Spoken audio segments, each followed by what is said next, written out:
Hi, Internet. My name is the Cowardly Kaiju, and it has been far too long that this channel has been up and about without me producing some worthwhile content. I apologize for that. My computer is not the greatest machine, and I've had some trouble with the editing software, but we are good to go, and here I am with my first playthrough of Kaiju-A-GoGo.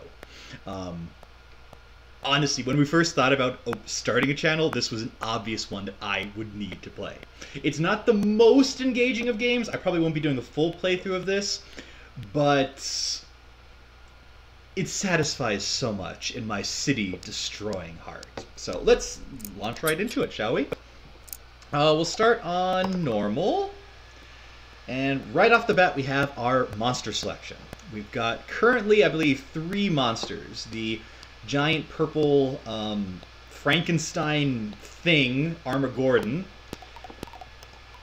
We've got Ginormosaurus, the Mecha-Godzilla analog, pardon me. And Shrubby, who I actually think I'm going to go for this time. Very Audrey 2 aesthetic with this one. So, strange comet approaches Earth. The comet, Tyrion, rains down purple meteors across the Earth. The general storyline of this game is that we are an evil mastermind who is using the stuff from this purple comet to fuel our monstrosity and take over the world. Pardon me, Mad Woman. I am Dr. Lillian Belladonna in this playthrough. And we are deciding to launch my realm of terror by attacking Dakar. Don't know why, just for some reason that sounds like a great place to start my conquest of the world. I have a hipster apparently as my little aide, who's telling me, like, the wireless Overwatch and remote leadership device is finally online, Dr. Belladonna. Shrubby has almost arrived at her first target. Take a look through the WORLD viewer and see. Oh, that hurt me to do that. Sorry guys. Excellent! Our quest for world domination begins! With a lot of lag on Dakar! Attack Shrub Ziggurat! Let the green revolution begin! It's officially called Shrubby, but apparently the full name is Shrub Ziggurat. Yeah, that's wonderful. Quebec City, Quebec. I got nothing on these guys. I can't even keep up with my own speech bubble.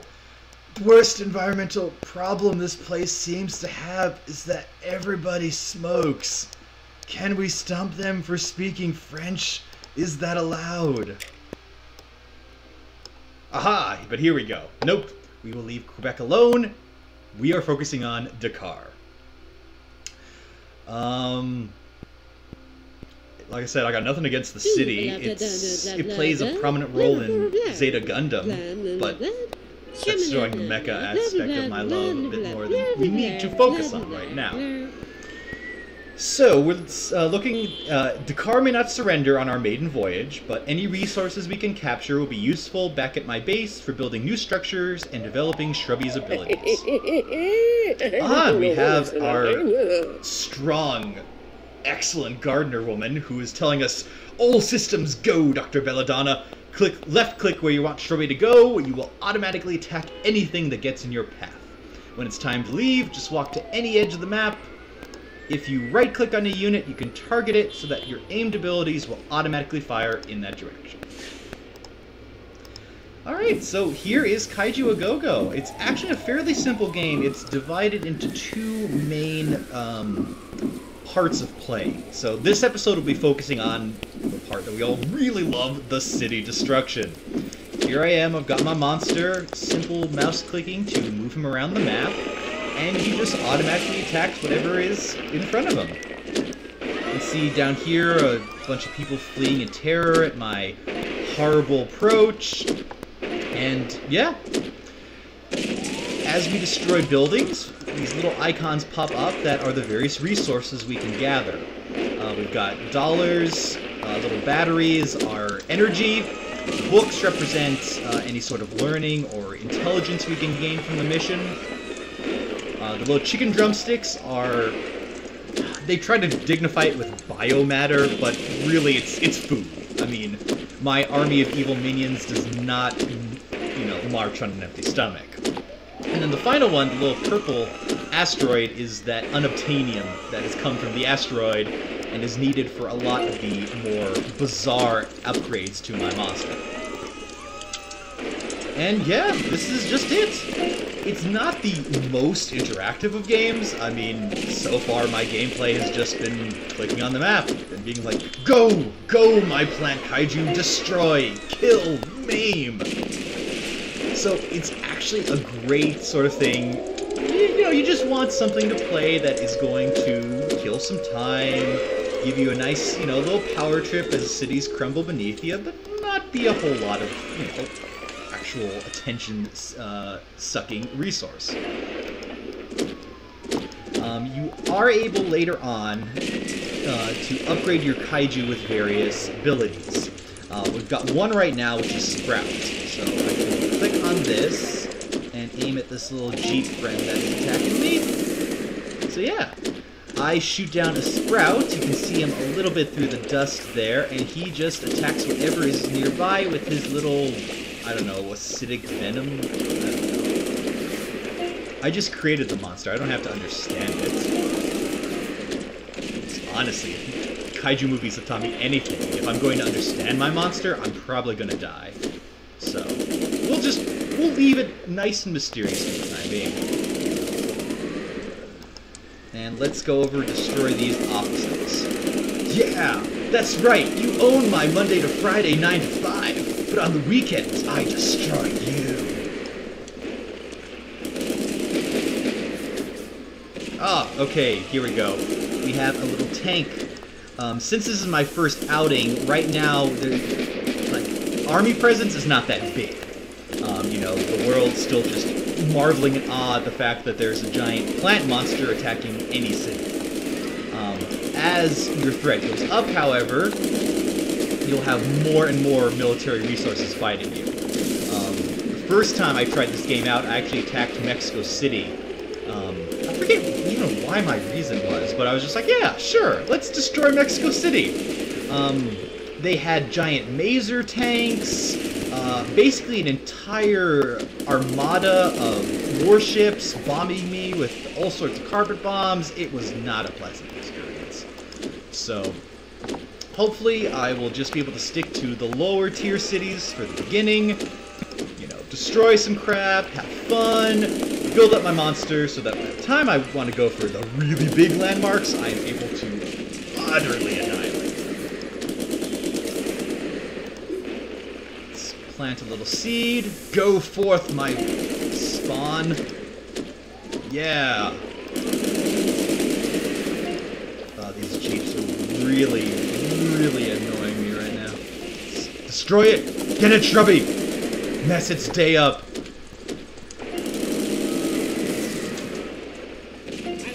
Whoa! Boom shakalaka! If we can get this Berg's morale down below 40%, there's a good chance they'll surrender. A city that surrenders is basically your property or something. A permanent donor to the cause.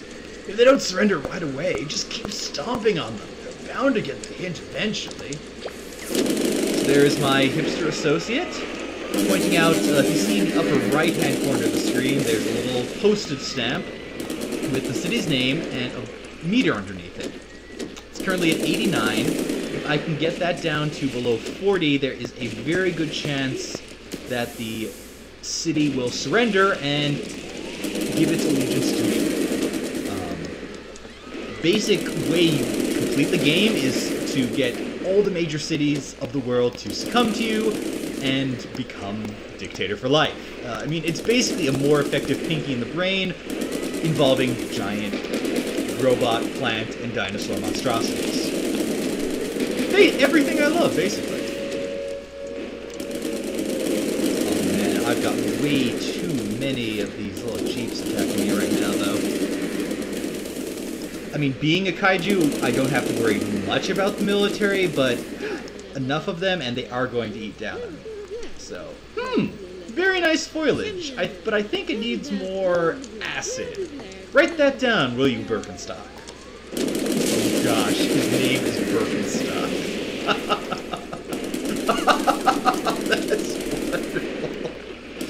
Oh gosh, sorry, this game, it's not that amazing. I mean, I picked it up as part of a bundle. I'm super happy with it. It speaks to my soul on so many levels. So I apologize if the kaiju geeking out is a bit too much to handle, but oh, city stomping to the beat, my friends, to the beat. Oh look, a university. Oh yes. Yeah, take that, student loans. You're not crippling my life anymore.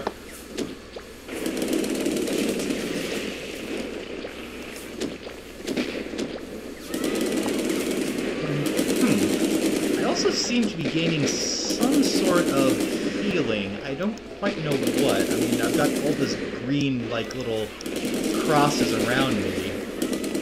I assume that means healing, but...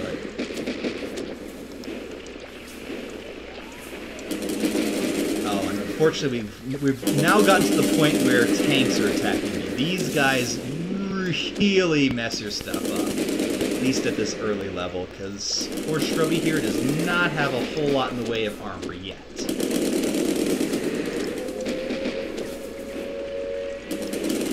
let's try right-click on him, and then the next time I use ability, it should aim right. Ah, no, it doesn't automatically. Never mind. I said you heard nothing. But, go little sprout dude.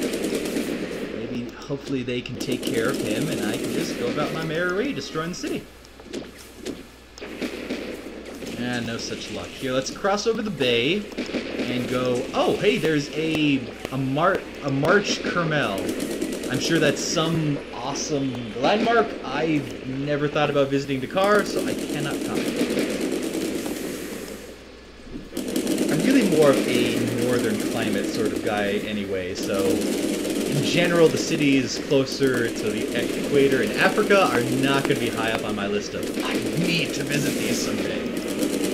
Much more, yeah, I'm going to destroy these with a giant monster. Oh, okay, here we go. Oh crap, I've got 2 tanks on me now. But I did destroy the landmark, so that's good. Shoot down a little sprout to defend me. And let's go for the industrial district over here. Again, if watching Japanese monster movies has taught me anything, it's that monsters in industrial areas, always a good time. Oh yes, look at that explosion. I mean, people just leaving these giant buildings full of oil here for me, it's wonderful.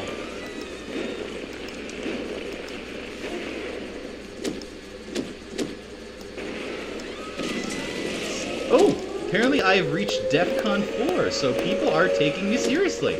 I'm a threat. Oh my gosh, I'm so fulfilled as an evil mastermind.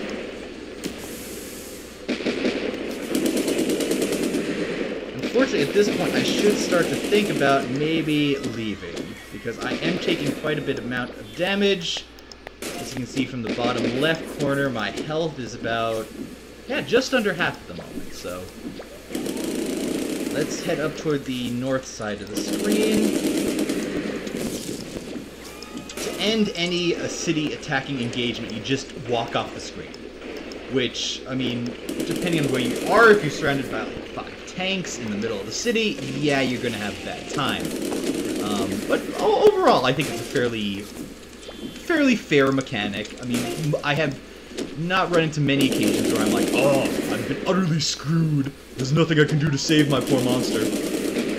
And luckily, there's not that bad of a penalty for death. The other half of this game is base management and building, where you will take care of your monster, your evil minions, your evil corporate structure, and use the various resources I've been gathering to upgrade all of those. So, we'll be investigating that in the next series. Oh crap, an MRL truck? Oh wow, I'm doing really well. They're fearing me, they're fearing me. Oh gosh, they're killing me though. They're destroying my beautiful creation! I need Shrubby to evacuate before it's too late. If I can just get to the edge of the map, I'll be scot-free! So, yep, there's the little prompts telling me about how... Oh, this is just humiliating. Call me when you've regenerated, Shrubby. I'm going to finish that Edward Abbey novel. Oh crap, I died! Oops. So, yeah. Oh, that really sucks. Normally, if you could escape, or if you subjugate the city, you'll have all of the resources you collected picked up. Since Shrubby died, I got nothing. Oh, and there's a thing about my shame. So, Shrubby returns to Paradise Island to be regrown. Okay, so here is the little world viewer, which shows you all of the cities you can, attack, and then my base of operations, which in this case is Paradise Island, just off the coast of Africa. The game is on a constant timer, so you can never actually stop it. It's always actually progressing. You can't ever speed things up or slow it down. However, looking at that timer does remind me that I probably should think about cutting things off. So we will go ahead and call it a day for this first episode. Thank you guys so much for watching. I'll be back to show you the base building mechanics of this soon. As always, don't be afraid, have a heart, leave us a like, comment, or subscribe, and yeah, we'll see you next time. Bye!